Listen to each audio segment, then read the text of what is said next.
Your Honor, thank you for the opportunity to state my case. The court is aware of the circumstances of my appearance today, so I won't restate the facts of the 614 May Street fire. I will, however, relate my involvement as a fire investigator. I will also argue against the suppression of my investigative findings at 614 May Street. Upon my arrival, the family was gone, and I made entry into the structure to begin my investigation. I noted that personal items appeared to be missing and the house appeared to be staged with old furniture and a broken TV. Upon further investigation, I noticed some type of device melted behind the TV. As I collected the melted device, I saw what appeared to be a pour pattern behind the TV. Towards the kitchen, I collected samples from the pour pattern and notified law enforcement. I was going to charge the homeowner with arson.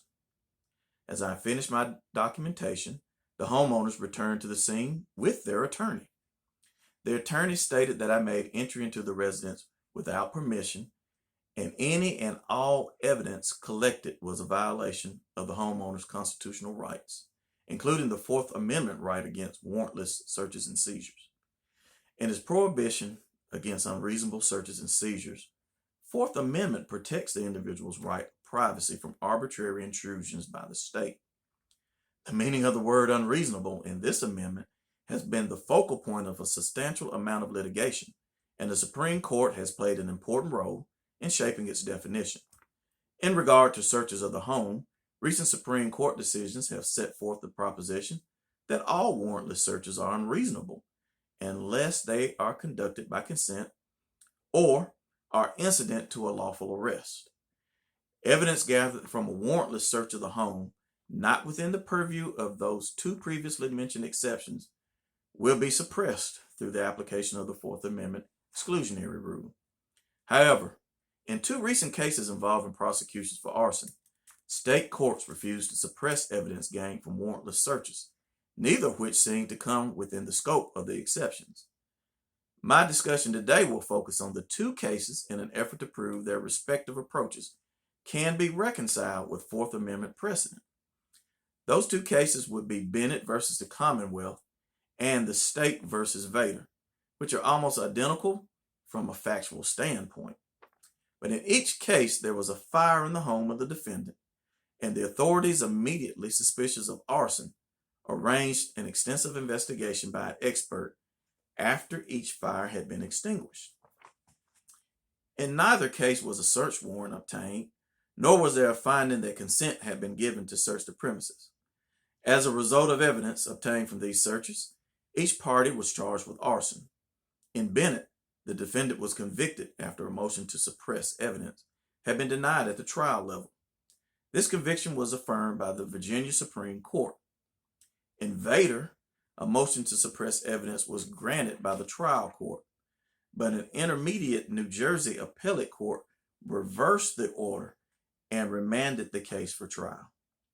Even though the two courts faced similar fact situations, they employed markedly different approaches in disposing of the legal problems of suppression of evidence.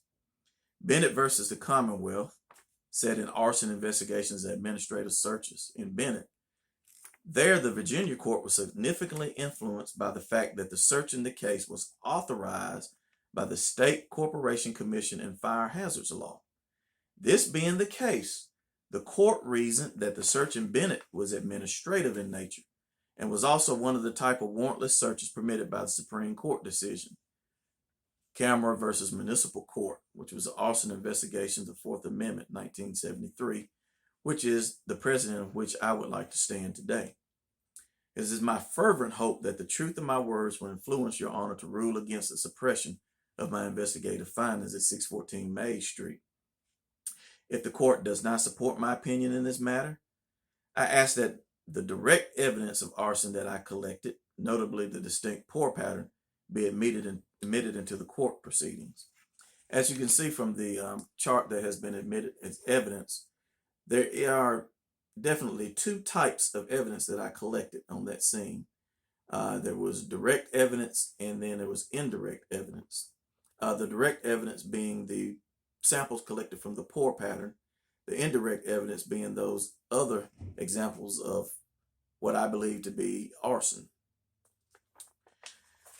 I do not believe that this case of indirect evidence may be admitted by Your Honor. But if failing to see the truth in the precedents that I presented to you today, I would like for the direct evidence of the pour pattern to be admitted. Thank you for your time.